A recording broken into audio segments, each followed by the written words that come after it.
we get closer and closer to Street Fighter 6, I think a lot of people are going to be asking, and a lot of people have already asked, should I be playing Street Fighter 5 right now to prepare for 6? And today, I want to answer that question for you.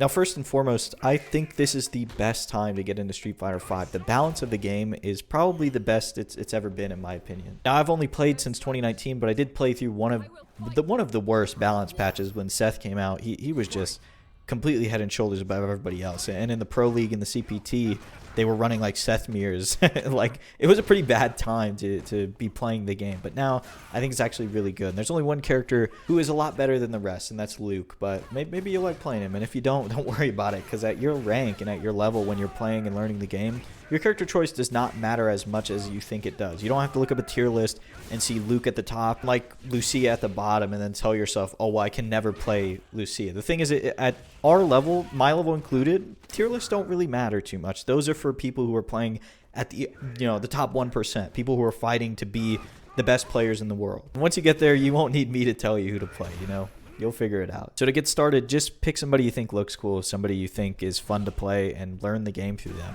And that kind of brings me to my next point. When you do buy the game, get the Championship Edition if you can. It's usually like $20 to $30, and it is a great package. You get all of the characters, you get all of the skins and costumes for them, and you get a lot of stages and a bunch of little things. The big thing being, though, that you get all the characters. You can learn them all, you can try them all, and you don't have to like unlock them. The in-game currency system is really bad. It would take you probably 16 years to unlock all the characters by just playing the game. So save yourself some trouble, spend the extra money, and get that $30 edition. Sometimes if you wait till around like EVO or like Combo Breakers or big events, when big major fighting game events happen, Capcom will usually put the game on sale. And you'll see the base version will be like $7. Don't get that one. You'll end up spending more money in the long run if you get that one. Just splurge and get the higher edition. If you find a character that you're interested in, there's a chance that I probably played him on this channel, so drop a sub while you're looking around. Let's talk a little bit about one of the bigger fears for some people who are looking to pick up fighting games or looking to pick up a new fighting game, and that's usually like player population and if they're going to be able to find matches in an easy way or be able to find matches at all. Even though the game is in its last season and at the end of its lifespan, Capcom is actually doing a lot for the competitive community still. There is the CPT, so the Capcom Pro Tour, where they're running, they have like an online qualifier for each region all over the world. Then they have like offline ones where you can qualify by winning majors. And then you can even qualify through like hybrid events in your local area. It's a pretty robust system that they've been trying to refine for pretty much a lifespan of the game now. But especially with COVID and everything shutting all the big tournaments down, they kind of had to adopt a new system, and this is how they're combining the old with the new. So it's pretty entertaining, and there's a lot of chances for you to engage with your local community and the online competitive community. Even if you don't play, you can still watch and all kinds of stuff like that. As far as finding matches and player base and everything like that, usually on the PC it'll be anywhere from like 2,500 to 3,000 players, which if you're coming from a game like Apex or something like that probably sounds like nothing to you, but for a fighting game that makes it one of the biggest, right? Especially because it has crossplay, which means at any given time you will be able to find a match. At most, even at 5 a.m. you'll find games sometimes because it's mixed player base with the PlayStation and the PC. So there's probably somewhere, I'd say around like maybe 5 to 10,000 players total. We just can't see the numbers for the PlayStation because they don't really publish that kind of data to the public. And I'll tell you right now, if you are just getting started, do not be afraid to queue up for ranked as your first couple matches, because it's going to put you against other people who are at your level. If you play casual match, sometimes you'll run into people who have like 10, 20, 30,000 games who just never played ranked. So they're like rookie.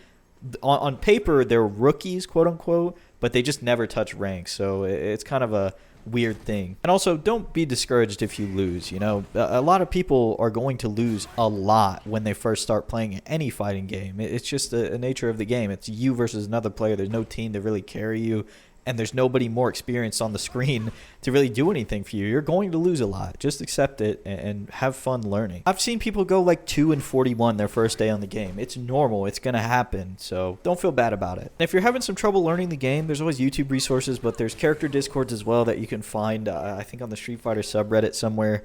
You can find resources. The game is 6 years old. There's a lot of stuff out there you know, for the game and for characters specifically. There's a lot of footage and all kinds of stuff you can go through if you really want to hunker down and learn the game. Now let's talk a little bit more about people who are really hell-bent on grinding out Street Fighter V for the sole purpose of playing Street Fighter 6. I don't want you to feel like playing Street Fighter V is your only option for preparing for 6. You have to remember that in this genre, kind of like FPS games, fundamentals will transfer from game to game very well. It's why players like Punk are good at Street Fighter V and also really good at Guilty Gear. At the end of the day, an anti-air is an anti-air. It might show itself in a different form or a different input game to game, but it's still fundamentally the same idea and the same concept. The main thing you'll have to learn, and the main thing that we'll all have to learn when Street Fighter 6 comes out, is the game mechanics, the universal game mechanics, right? If you go on Twitch and you see somebody playing Guilty Gear or KOF and you say, damn, this game looks cool, but I want to prepare for Street Fighter 6, just remember, you don't have to only play Street Fighter 5. Don't back yourself in a corner, put yourself into a box. You know, you want to be a well-rounded player. And so if it takes you playing a little bit of DBFZ or a little bit of Guilty Gear here and there to make that happen, then that's what you got to do. Just remember, you know, to play what's fun and play what you like. Now, there's one more thing I feel like I should mention, but I don't want it to affect your character choice too much. In the Street Fighter 6 teaser that we got a couple of months ago, it's a little 35-second clip if you haven't seen it,